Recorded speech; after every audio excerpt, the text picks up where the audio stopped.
película madre, en la que, amén del recorrido muy entretenido que tiene toda la película, esto nos va a permitir poder pensar la relación madre-hijo, sino también eh, el concepto del incesto, del tabú del incesto, y con respecto a lo que es la realidad psíquica de la que nos habla Freud, y el concepto de fantasma en términos lacanianos.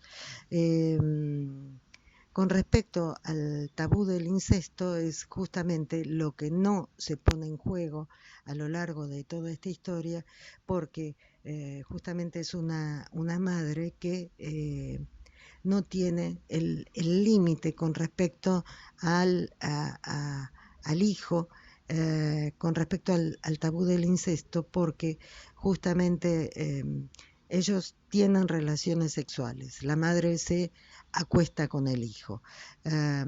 ¿Por qué podemos pensar que no existe esta posibilidad del tabú del incesto? Porque ella no lo puede transmitir. Bueno, podríamos inferir que ella no lo pudo transferir porque ella misma era víctima del incesto. O sea, nos podemos llegar a pensar que ella había una relación incestuosa en su familia de origen. Eh, este, esta, esta falta de límite, esta imposibilidad de transmitir la castración, el tabú del incesto, eh, hace que este joven se estructure dentro de lo que,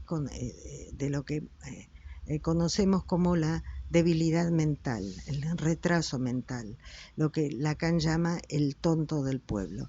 Y nos dice que justamente este tipo de subjetividad se instala entre medio de dos discursos, o sea, no llega a producirse el movimiento de atravesar la castración y por ende aceptar la falta y el límite, introyectar la ley y la posibilidad de empezar a pensarnos, ¿no? Cada uno con una falta y por ende poder empezar a ver al otro primigenio, en este caso la madre, como que está castrado, como que tiene un límite, como que no es perfecto, porque justamente es esta madre la que se presenta a lo largo de toda la película como todopoderosa, como que todo lo puede, incluso manipula el cuerpo del hijo. ¿No? Ella misma no tiene un límite hacia la genitalidad del hijo, porque como en esa escena en la que el chico está orinando en la parada del bus, ella se acerca y mira los genitales del hijo, que es el momento cuando ella le lleva una medicación para que tome. Entonces, desde ese hijo que en las primeras escenas de la película vemos que juega con un perro como si fuera un chiquito de 11 años, que no tiene muy claro muy bien eh, qué es cuál es la realidad, no tiene recuerdos bien establecidos, lo convencen de que algo sucedió de una forma cuando en realidad sucedió de otra. Esa forma de ser del chico, del débil mental, que se tiene que producirse a través de la castración un movimiento como para que pueda empezar como decía, a pararse en otro lugar y empezar a cuestionar y a ver que no todo es todopoderoso y que no todo está completo, ¿no es cierto? Como vemos que ese movimiento se produce al final de la película cuando él le lleva el estuche con las agujas de acupuntura que él encontró en los restos, digamos, que habían quedado del incendio acaecido en la casucha del linchera de este T por 8, de este del chatarrero, ¿no es cierto? O sea, y él incluso en esa última escena, cuando ella va a subir un bus, él le pregunta por qué estaba allí y a qué se debía, y ella no puede responder a esa pregunta. ¿Cómo es que se produce este movimiento en el caso del hijo?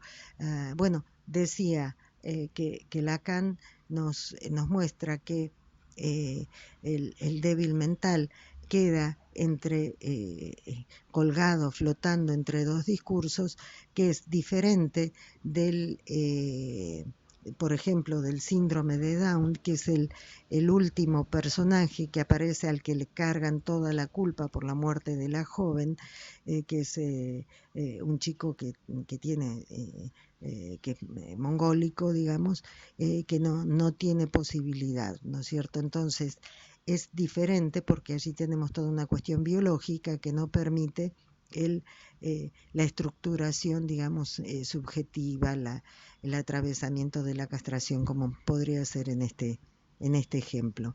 En contraposición también a la estructuración psicótica, donde justamente por un rechazo de todo lo que es esta cuestión de la castración, no puede introyectarse la ley, no es posible considerar que en la realidad siempre existe un límite al goce del otro, que siempre hay una limitación. Este no es el caso, sino que es el retrasado mental, el débil mental, que queda colgado entre estos dos discursos, y que por determinadas circunstancias puede llegar o no a estructurarse como un sujeto barrado, un sujeto castrado. ¿Cómo se produciría este movimiento de este joven que tiene una actitud muy infantil, a ser ya una persona que empieza a cuestionar a la madre, a preguntarle qué es lo que pasó? Y se me ocurre pensar que es aquella situación en la que él está en la cárcel y hay un grupo de otros adolescentes que van y cuando le dicen que él es un retrasado mental, que es un idiota, se produce ahí una pelea donde, bueno, salen golpeados y demás.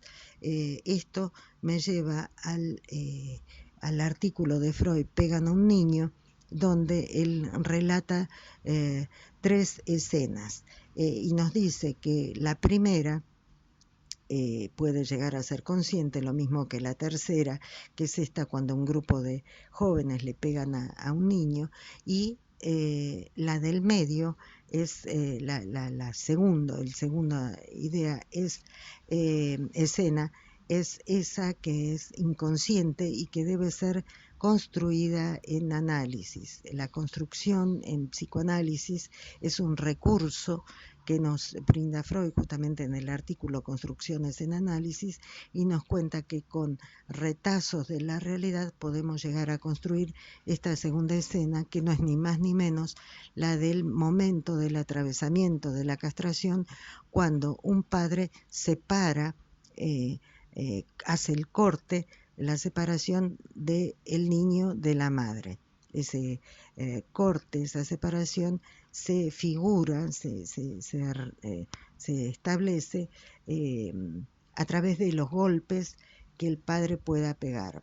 Puede ser con un látigo, con un golpe, como sea, pero ahí está el agente de la castración, que según Lacan es el padre imaginario, y aquel que ejecuta la separación, el corte.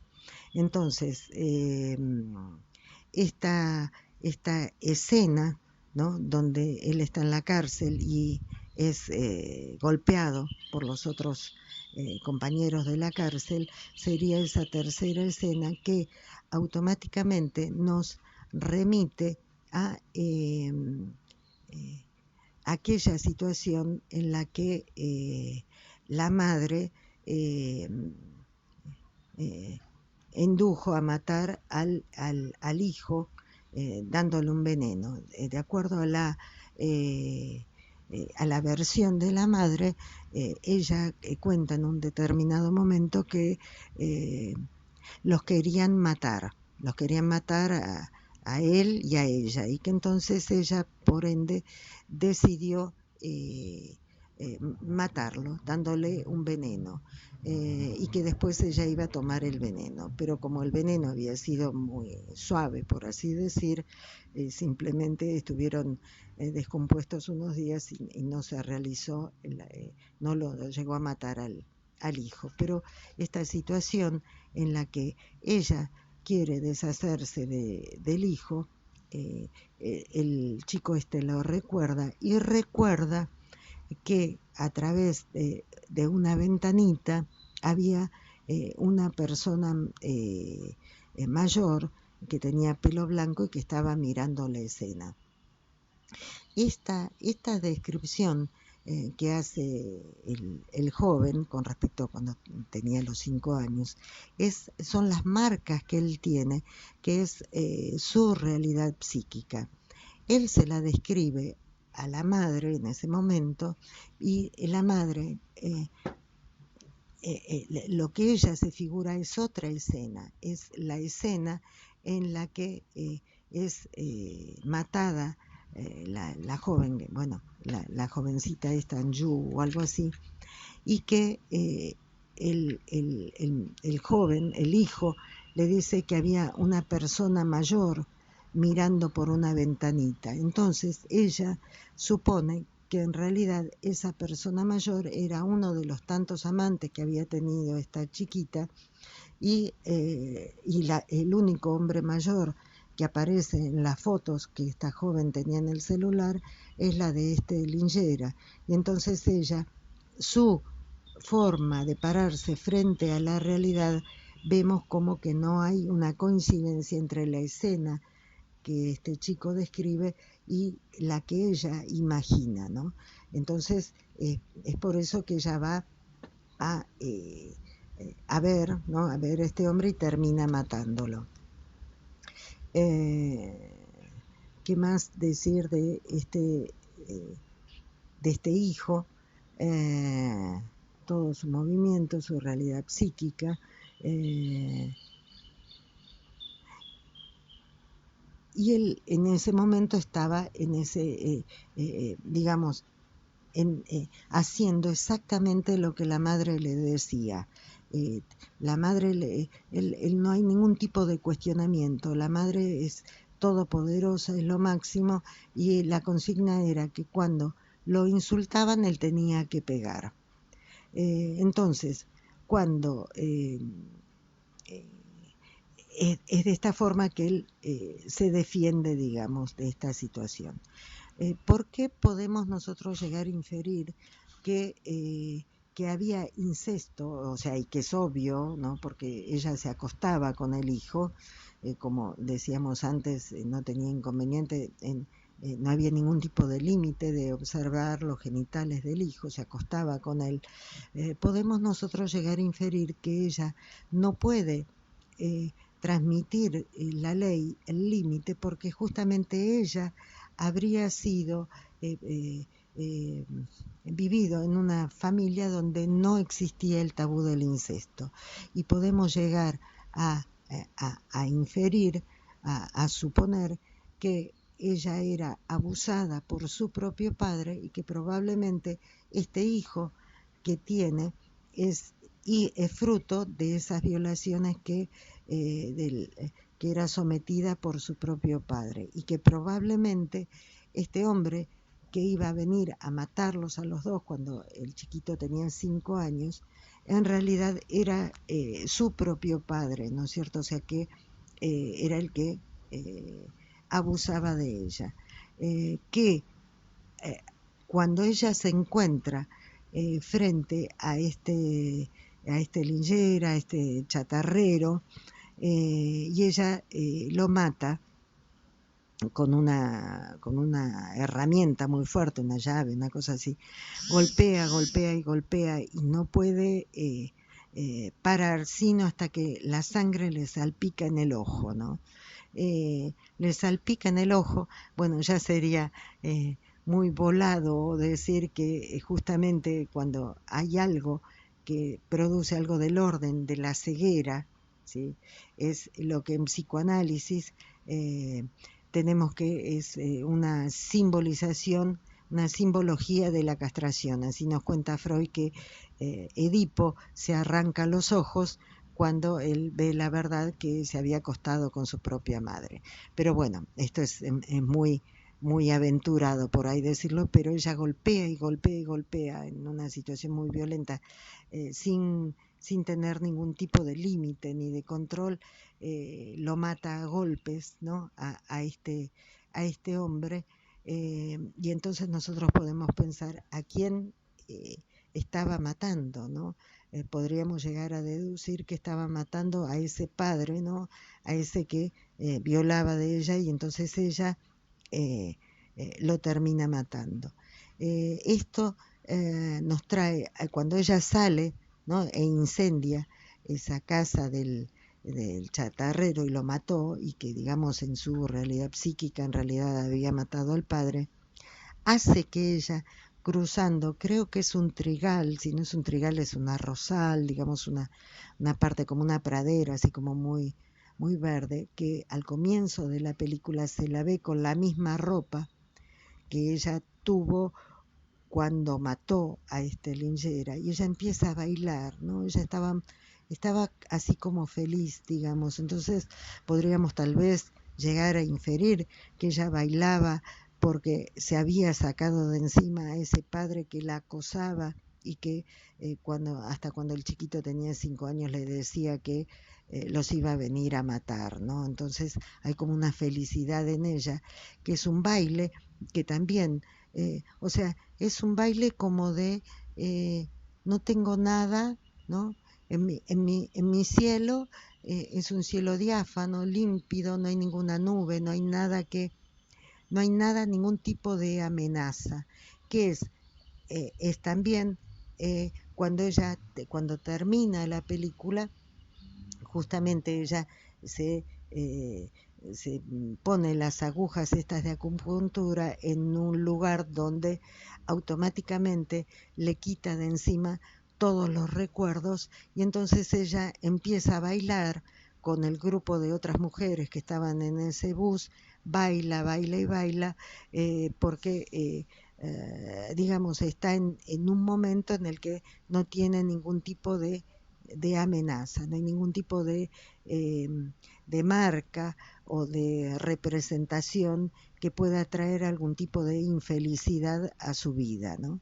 Eh, Ahora, ¿de qué es lo que ella se quiere olvidar? Y bueno, de toda esta vida que ha tenido, ¿no? O sea, el hecho de tal vez esta conjetura de que era abusada por su propio padre, las amenazas de este hombre que él iba a venir a matarlo, lo que había intentado hacer de matar a su propio hijo, que la llevó al límite de no, bueno, de querer matarlo al chiquito y suicidarse ella, porque era insoportable la vida que llevaba, ¿no? Entonces es una vida en la que querer cortar, ¿no? Tapar todos esos recuerdos tan terribles que tenía.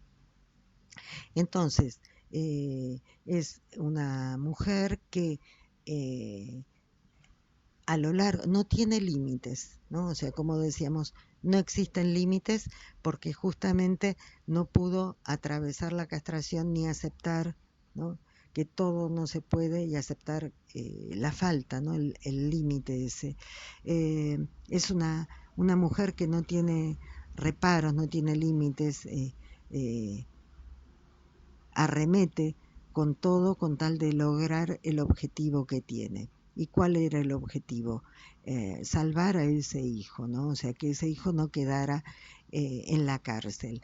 Ahora, ¿por qué no aceptar? Porque incluso el abogado le dice, bueno, mire, si quedan 4 años en un hospital neuropsiquiátrico, pasan rápido esos 4 años y después ya él sale en libertad y no va a estar en la cárcel. Pero esta mujer insiste en que el hijo es inocente, y lucha a brazo partido por conseguir el objetivo de probar la inocencia probar la inocencia del hijo.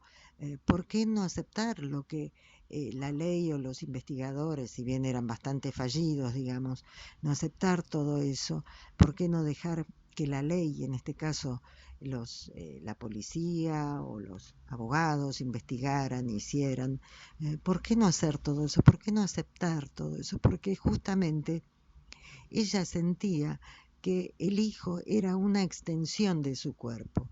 Y si ella, en su forma de pensarse, ¿no?, sentía que ella era todopoderosa y que toda ella todo lo podía y alguien que todo lo puede es perfecta, entonces nunca iba a poder aceptar que una extensión de su cuerpo no fuese perfecta, no pudiese ser lo máximo, digamos. Entonces, si se aceptaba que una parte, una extensión de su cuerpo no era perfecta, implicaba que toda ella no era perfecta y que es justamente ese lugar del que ella no puede salir, no puede salir. Ella se lucha a brazo partido porque si sale de ese lugar, bueno, tiene que atravesar la castración, tiene que aceptarse que todo no lo puede,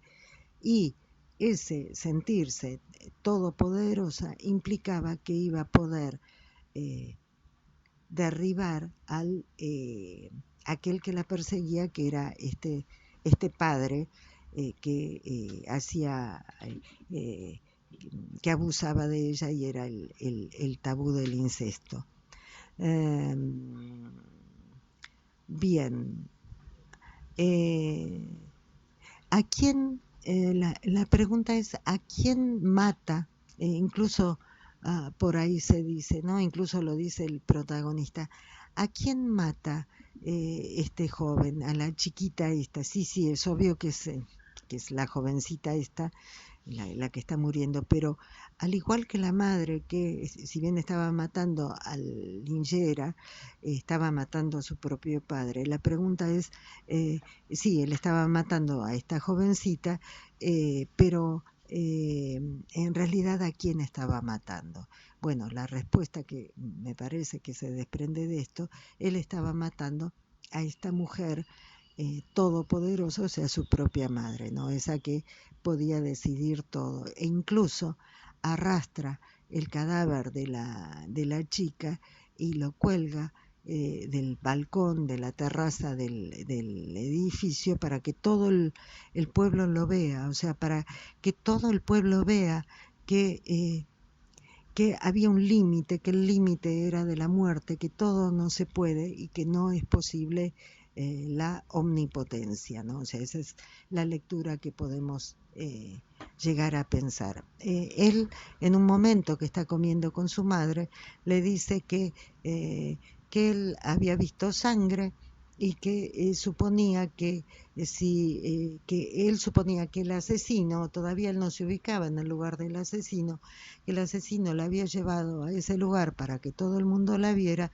para que la pudieran llevar, alguien la salvara, la llevara al hospital. O sea, vemos acá que él no tenía un registro de la muerte, no tenía muy claro, ¿no? O sea, lo que hacía, hasta qué punto se había llevado, ¿no? Se había llegado. Um, con respecto a esto de la sangre, va en el sentido de que, confirmando esto, que él y la madre eran uno, en el sentido de que él era simplemente una extensión del cuerpo de la madre, porque en un determinado momento, cuando atropellan al perro, unos que pasaban en un auto, y a la vez la madre se cortó, tiene sangre, se cortó el dedo, se lastimó y se lastiman, y entonces hay todo un diálogo ahí que no se sabe de quién es la sangre, ¿no? O sea, y es la misma sangre, o sea, esto va en el sentido de una figuración de que son lo mismo, ¿no? Que él es una extensión del cuerpo de la madre. Eh, Decíamos, bueno, ya hablando de la chiquita que es asesinada, eh, tenemos que había que ella cambiaba, eh, se prostituía simplemente por unas tortas de arroz. y la abuela hacía cualquier cosa con tal de tener alcohol de arroz. O sea, ahí tenemos el significante arroz, que implica una identificación de la chica con su propia abuela. No sabemos, creo, no estoy segura, que en algún lugar se habla como que esta mujer había sido eh, muy libertina, por así decir, que si no se prostituía, me parece, si no, no recuerdo bien, ¿no? De la abuela esta.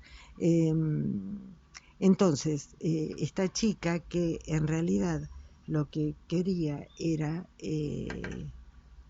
ella se prostituía y sacaba las fotos, ¿no? De todos los amantes que había tenido y que de alguna forma significaban no solamente un recuerdo para ella, porque ella en realidad no dicen que no le gustaban los hombres, ¿no? O sea, no quería hacerlo, pero entonces, ¿por qué se acostaba con todos ellos?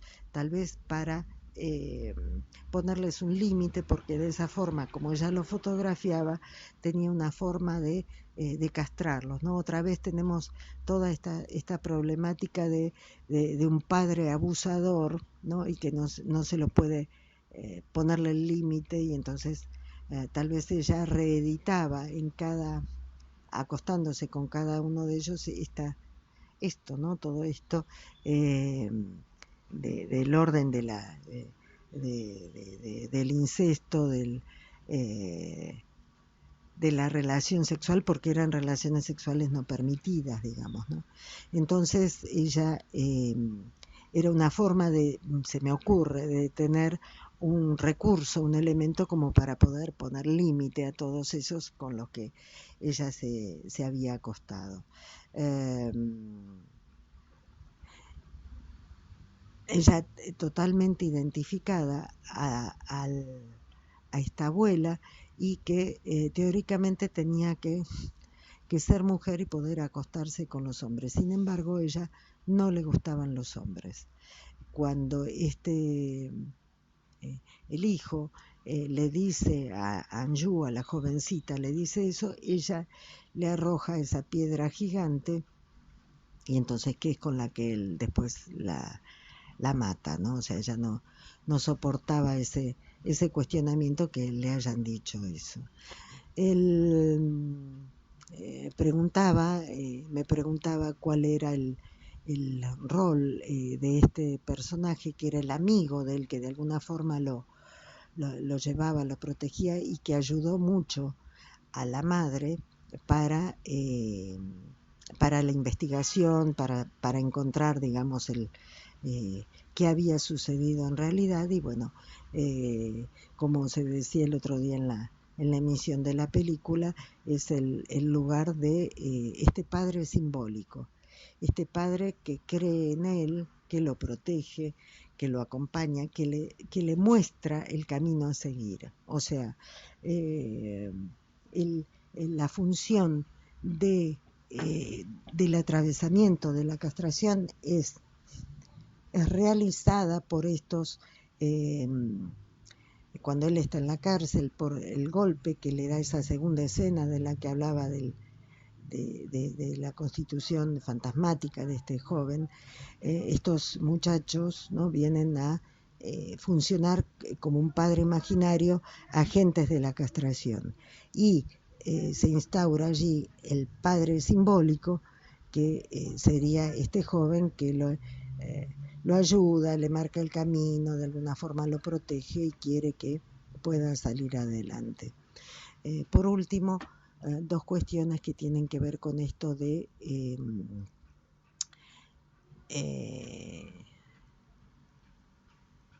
se me fue. La madre, bueno, toda la problemática de la mirada que está puesta acá, toda la cuestión de la pulsión de la mirada, esto de mirar a través de ventanitas, que son representaciones del fantasma, ¿no? O sea, el fantasma tiene un marco, digamos, son los lentes a partir de los que uno ve la realidad. O sea, con las marcas que uno trae, construye un parapeto, algo a partir de lo que yo me voy a poder ir moviendo en la realidad y desde donde yo voy a poder ir viendo cómo me paro frente a la realidad. Entonces, toda esta problemática de la ida y vuelta la pone de manifiesto increíblemente bien el director de la película, porque cuando hay en la primera o segunda escena, ella está, sabemos nosotros que se ve mucho en el cine, ¿no? O sea, cuando están esas escenas que hay un objeto en primer plano y un segundo en el fondo, y entonces la lente puede focalizar en el primer objeto o en lo que está en el segundo plano, digamos, en un primer plano o en un segundo plano. Eso con la cámara se puede hacerse, borronea el primer objeto y entra en foco el objeto en segundo plano y viceversa. Bueno, eso también lo podemos hacer nosotros con la mirada. O sea, nosotros podemos, con nuestra mirada, podemos focalizar en un primer plano o podemos focalizar en un segundo plano. En esta escena que estoy diciendo, el, la madre, que teóricamente está viendo lo que sucede en un segundo plano, que es lo que el hijo está jugando con un perro y después va a suceder esta situación que el auto pasa y los atropella. Eso sería el segundo plano del que estoy diciendo. Sin embargo, lo que nos muestra el director es que en esa mirada, ¿no?, que teóricamente tendría que ir para atrás y es lo que la cámara nos tendría que mostrar, en realidad mira la lente de la cámara del director, o sea, automáticamente nos está mirando a nosotros, los espectadores. Estamos nosotros en un primer plano, para luego quedar nosotros borroneados y ella mira hacia un segundo plano, que es cuando sucede la escena esta del que atropellan al perrito o al chico, qué sé yo. ¿Por qué digo esto, que nos está mirando a nosotros? ¿Por qué sucede eso? Porque se ve clarísimo cuando sobre el final de la película es la misma escena. Ella está cortando unas hierbas con una, sí, con una tijera, una especie para cortar. Y ahora los planos son, está ella, hay un primer plano, que seríamos nosotros los espectadores, y un segundo plano, que es cuando llega el policía a avisarle que habían encontrado al culpable del asesinato, ¿no? Entonces, nosotros podemos observar que ella no nos mira a nosotros como sucedió en la primera escena, sino que directamente se dirige a la puerta, ¿no?, donde va a entrar este policía. Entonces, ahí vemos claramente cómo en las primeras escenas, con ese recurso que tiene el director, nos hace meternos, ¿no?, meternos en el tema. Creo que otro recurso por el estilo es cuando ella está bailando al principio. Ella está en medio de toda esta hierba o trigal o no sé qué, en esta especie de pradera, y ella está bailando. Así empieza la película.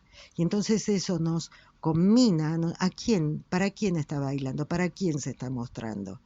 Otra vez el tema de la mirada puesta en juego de los espectadores, nosotros, cómo el director nos engancha, ¿no?, con nuestra propia mirada y nos hace sentir, nos hace decir: la mirada de ustedes vale, la mirada de ustedes es parte de esta historia que yo estoy contando, que recién se va a dilucidar este baile de la mujer esta, cuando bueno, veamos por qué, de dónde viene ella, que venía de matar al Lingera, este chatarrero, y cómo después nos transporta a la última escena cuando ella estaba bailando en el bus, ¿no? O sea, ella baila, ¿no es cierto?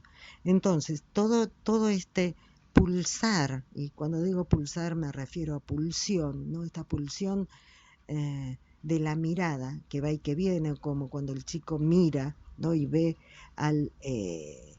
por la ventanita a un señor mayor, ese tema de la mirada, cómo el chico cuelga a esta jovencita que decíamos que estaba en el lugar de la Madre Todopoderosa y que él la mata, para que todo el pueblo la mire. O sea, toda la cuestión de la mirada y de un ida y vuelta constante. Bueno, hemos hablado de este joven, de la madre, de la chica, de la abuela de la chica, de las escenas. Bueno, creo que el recorrido de la historia ya está redondeándose. Hay esta cuestión de, ya recuerdo cómo se llama la herramienta que ella utiliza para cortar las hierbas, que es una guillotina.